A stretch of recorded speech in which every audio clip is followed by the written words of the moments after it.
Kita diberi terus. Nah, sebetulnya dengan materi juga begitu. Mengapa Amsal berkata mengumpulkan banyak dengan menghemat-hemat itu malah gak jadi apa-apa?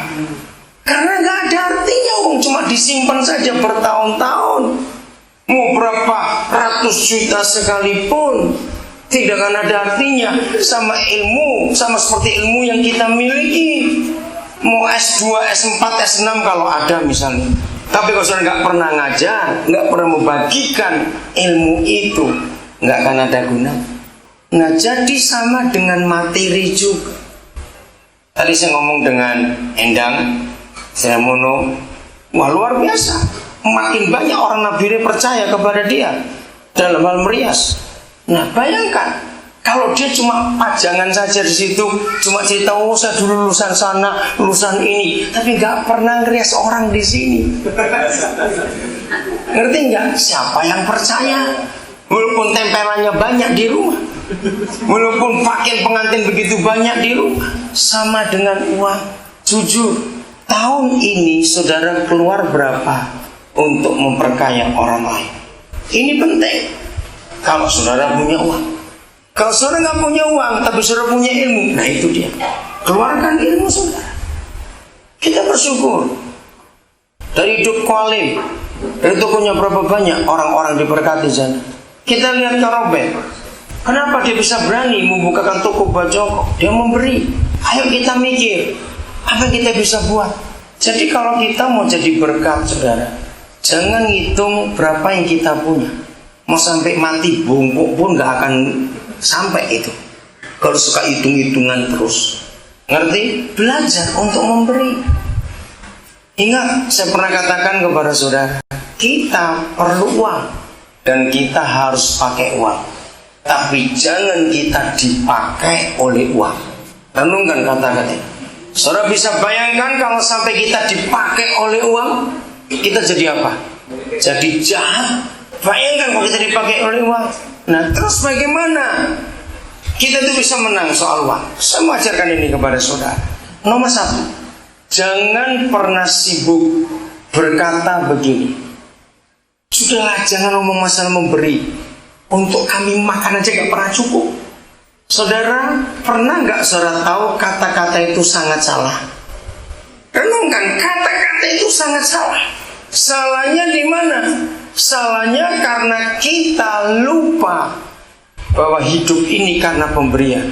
Lu betul nggak? Kalau kita sadar hidup ini karena pemberian Tuhan jelas, maka sampai kita mati kita tidak boleh berhenti berkata memberi. Mengapa dalam Filipi 1 ayat 20 Paulus berkata, biarlah Kristus dimuliakan dalam tubuhku, baik waktu aku hidup maupun waktu aku mati, karena ini yang ku inginkan dan sangat kurindukan sejak semula. Catat ayatnya kalau sudah belum apa. Filipi 1 ayat 20. Mengapa dia berkata Kristus harus dimuliakan dalam tubuhku, baik waktu aku hidup maupun waktu aku mati? Artinya lewat tubuh kita, hidup maupun mati, tetap kita bisa memuliakan Tuhan. Jadi nomor 1, jangan kita pernah berkata untuk hidup aja masih kurang, bagaimana memikir memberi. Yang kedua, di ayat itu juga ayat 21, 22 sampai 24 Filipi 1. Kalau mulai hari ini semua kita sadar dengan konsep pohon buah, saudara, maka tidak ada seorang pun di antara kita yang hidup tidak akan memberi. Tidak mungkin, pasti akan memberi. Saya tanya kepada saudara, sekemarau-kemaraunya sebuah musim, pohon buah tetap akan berbuah pohon kemarau, walaupun buahnya enggak sebagus waktu musim hujan. Ngerti maksud saya? Dia tetap berbuah tidak, walaupun musim kering. Saudara pernah lihat, entah sengaja ataupun tidak, di halaman rumah atau di belakang rumah tumbuh pohon rica, pohon cabai? Pernah perhatikan, sudah kurus kering, sudah mau mati, tapi masih berbuah, walaupun buahnya kecil-kecil juga. Itu membuktikan walaupun dia nggak kita urus. Mungkin kita lagi makan tahu pakai rica terus kita buang, tumbuh di situ. Dia tetap berbuah. Nah kalau kita nomor 2 ini hidup pakai prinsip pohon buah, maka nggak ada kata kurang untuk diri kita sendiri. Dengarkan, yang suka berkata kurang harus bertobat. Jadi bagaimana kalau memang kenyataannya kurang, harus ngomong apa? Masa nipu? Tidak, tapi ngomonglah begini. Kami mencukupkan dengan penghasilan. Coba renungan kata-katanya. Kalau saudara bisa berkata, kami mencukupkan dengan penghasilan, berarti ada kata kurang tidak? Coba jawab. Tidak. Kita berkata kurang karena 2 hal. Nomor 1, kita bandingkan bulan yang lalu. Iya, bulan lalu mertua lagi datang, jadi makanan banyak misalnya. Mertua pulang kembali ke asal. Nah, jangan dibandingkan dengan itu, cuma istilah saja. Atau kata kurang karena kita bandingkan dengan keluarga kakak kita, keluarga tetangga kita. Sebetulnya nggak ada kata kurang dalam hidup kita. Kita harus bisa berkata mulai hari ini, cukupkan sesuai penghasilan.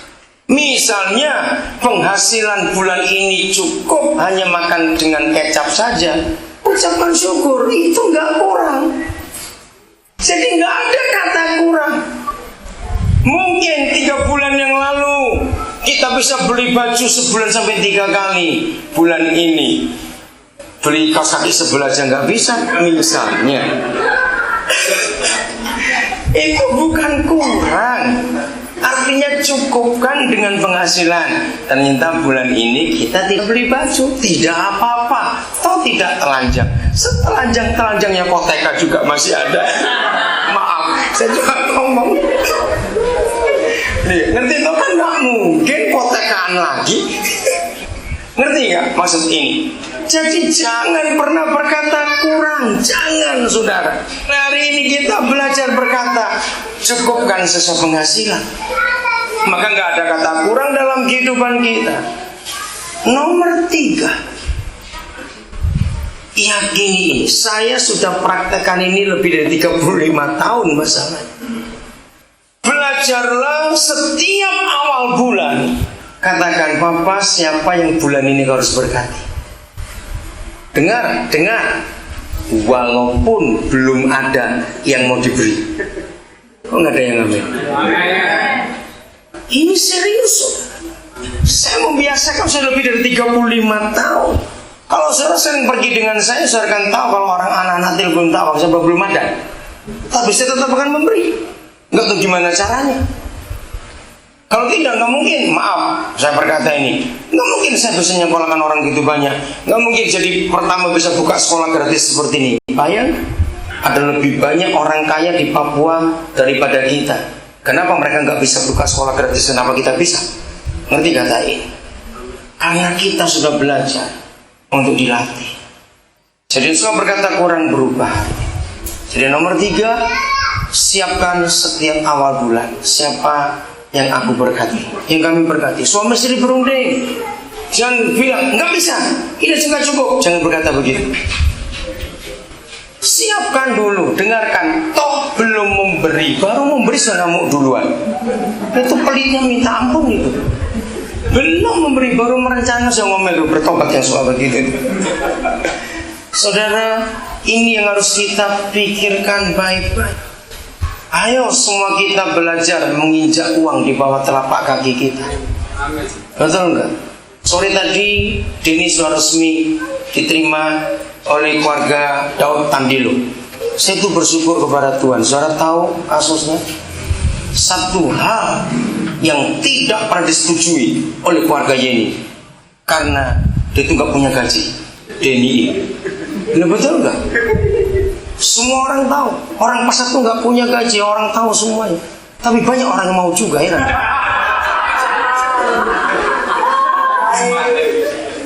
Loh, ini kan kenyataan. Dan itu sungguh luar biasa. Saudara, coba renungkan, apakah dia nekat? Jawab baik-baik, apakah dia nekat? Tidak, memang sewaktunya dia kawin. Orang besar punya cinta sejati.